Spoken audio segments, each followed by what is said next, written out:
Chapter 9. The Hour He Was Gone. There were different kinds of people in Terrace Gardens. Some people everybody knew. Some people everybody liked. Some people everybody joked with. But then there were a few people who had something else entirely. A reputation. And when someone had a reputation like that, every movement they made meant something. Malik was one of them people. The afternoon started like any other day around the way. Music echoed through the courtyard.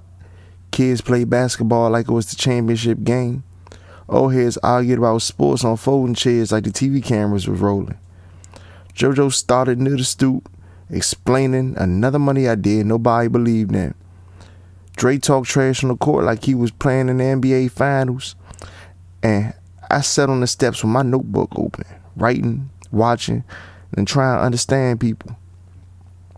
Across the courtyard, Manny leaned against his candy green Impala. The music from the car played low this time, almost like background noise. Malik sat on the hood beside him, quiet, still. Malik never talked much, but people always noticed when he was around. Even the loudest people in the neighborhood lowered their voices a little when he passed by. That's what reputation did. It created silence. Peanut was the first one to notice. "Hey," he whispered, nudging Dre. "Malik leaving." We all looked up. Malik stood from the hood of the car, pulled out his phone, read something on the screen. His expression didn't change. It never really did. He looked at Manny, nodded once, then started walking towards the sidewalk. No explanation, no conversation, just walk. JoJo squinted towards the street. "Where is he going?" Dre shrugged, "Probably handling something." That's how people describe certain things where we live. Handling something. 2 simple words. 2 words that usually meant a lot more than anyone wanted to say out loud. I looked back at my notebook, but I couldn't write, because something about the way Malik left felt heavy, like the air had shifted slightly. About an hour later, Malik came back. Same calm walk, same steady pace, same quiet face. He walked straight across the courtyard like nothing had happened, like he had just gone to the store. He sat back on the hood of Manny's car. Manny glanced at him. "Hey, you good?" Malik nodded, "Yeah." That was the entire conversation. The basketball game kept going. Kids kept laughing. Music kept playing. Life continued moving. But sometimes normal just meant nobody knew the full story yet.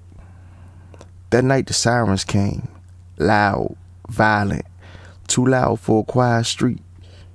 Red and blue lights flooded the courtyard. I sat up on the couch immediately. Cece stepped into the hallway. Baby Tay peeked around the corner. "What's happening?" he whispered. Then we heard it. Heavy boots outside, police radios, and a loud crash. They kicked in Malik's door. The entire building woke up instantly. In Terrace Gardens, police activity was the fastest way to wake up the whole neighborhood. People rushed to the windows, curtains moved, lights flicked on. I walked to the window slowly. Across the courtyard, officers dragged Malik outside in handcuffs. Manny stood nearby, talking to another officer. Malik wasn't yelling, wasn't fighting, wasn't begging. He just walked calmly. Even with his hands behind his back, even with flashing lights everywhere, even with half the neighborhood watching. That was the part that stayed with me. Some people looked terrified when police came. Malik looked like someone who had already imagined this moment before it ever happened. By morning, the rumors had already spread. They always did. Miss Bernice heard something from somebody's cousin. Nita heard something from somebody's oldest brother. JoJo heard something from a guy on a basketball court. By noon, the whole neighborhood had pieced together a story. Apparently, Malik had been across town the night before. There had been a shootout. Something about some guys connected to the death of his cousin. Nobody got hit. Nobody died. But the police believed Malik had something to do with it. Dre shook his head when he heard. "Man, that's crazy." JoJo looked thoughtful. "They still gonna prove it." Peanut leaned forward. You think he did it? Nobody answered, because sometimes the truth wasn't the most dangerous part of a story. Sometimes the belief was. 2 weeks later, Malik came back, just like that. Charges dropped, not enough evidence. Police couldn't prove anything. He walked through Terrace Gardens that afternoon like he had never left.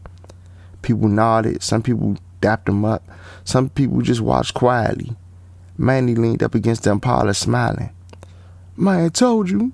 Malik nodded. Then sat back on the hood of the car again. Same spot, same quiet presence, like those flashing lights had only been a short interruption. But when I looked at him, something felt different. Not at him, and the way people looked at him. The reputation had grown, and reputations in places like ours usually came with consequences. That night I sat by the window again with my notebook. The courtyard lights flickered, music drifted through the air.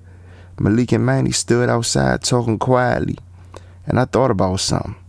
Some people's lives moved in directions that felt almost expected, like the streets had already written a script. I opened my notebook and began writing. Journal. Reputation can make a person powerful, but sometimes it also traps them. People start expecting certain things from certain people, and after a while, you might start believing that's all you're meant to be.